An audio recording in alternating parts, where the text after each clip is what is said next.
Hello guys, welcome to my channel.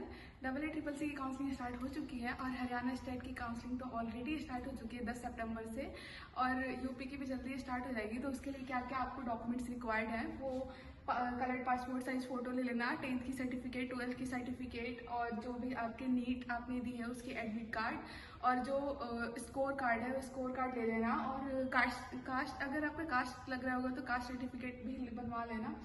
और दूसरी चीज़ ये है कि आप अगर जिस स्टेट में जा रहे हो वहाँ डोमिसाइल सर्टिफिकेट ले तो डोमिसाइल सर्टिफिकेट भी ले लेना। वैसे हरियाणा के लिए तो ओपन स्टेट है तो यहाँ डोमिसाइल सर्टिफिकेट नहीं लगती है।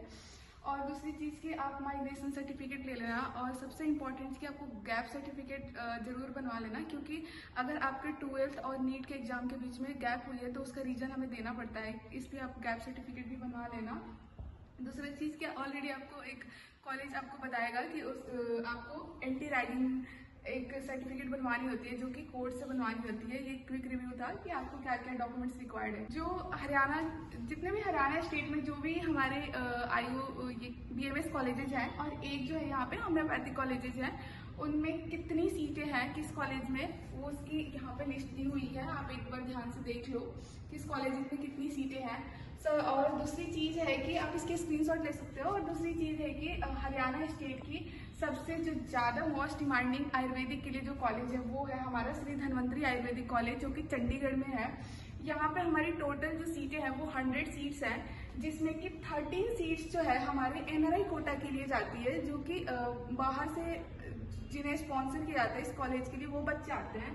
और 4 सीटें जो है वो PWD UT से आते हैं, उनके लिए है। बाकी जो रेस्ट सीटें बचती है वो 15 जो रहती है ऑल इंडिया कोटा के लिए रिजर्व है, क्योंकि हरियाणा जो एक ओपन स्टेट है तो यहाँ पे 15 सीट जो है वो ऑल इंडिया के लिए जाती है, और 55 जो है वो ओपन, जो भी हमारे EWS PWD ये सारे में जाते हैं, और 13 NRI मैंने बता दिया। बाकी इसके बाद क्या होता है कि जो भी हमारी सीटें फर्स्ट राउंड, सेकेंड राउंड और थर्ड राउंड, जो भी थर्ड राउंड तक जो फील हो जाती है तो हमारी फील हो गई। अगर उसके बाद भी ये जो सारे कैटेगरी वाइज डिवाइडेड है, अगर फील नहीं होती है, रेस्ट सीट भी बच जाती है, तो फिर उन्हें क्या करते हैं कि ऑल इंडिया कोटा से ही जनरल कैटेगरी में ही सबका एडमिशन ले लेते हैं, और कोई भी उसमें कैटेगरी डिवाइडेशन नहीं होती है। वैसे ही हमारा एक और जो कॉलेज है जहाँ पे लेते हैं हरियाणा में, जो SGT यूनिवर्सिटी गुड़गांव में है, गुरुग्राम में, उनमें भी जो सीटें हैं वो 100 सीटें हैं। उनकी भी डिवाइडेशन ऐसे ही है कि 15 जो है ऑल इंडिया कोटा के लिए है, और यहाँ पे PWD के लिए वहाँ पे सीटें नहीं है।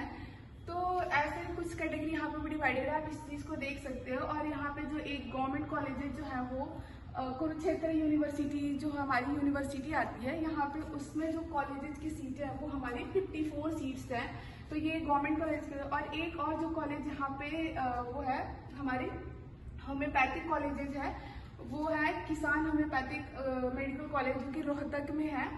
उसमें जो हमारी टोटल सीट है वो 50 है, जिसमें से कि 7 जो है वो ऑल इंडिया कोटा से आती है। और आपको बाकी आपको ऑलरेडी पता चल गया होगा कि इस कॉलेज में कितनी सीटें, आप इसे जूम करके आप इसका स्क्रीनशॉट लेके आप देख सकते हो, ठीक है। और भी कोई किसी और इससे रिलेटेड या किसी और चीज़ से रिलेटेड आपको वीडियो चाहिए होगा तो आप मुझे कमेंट कर सकते हो। Thank you.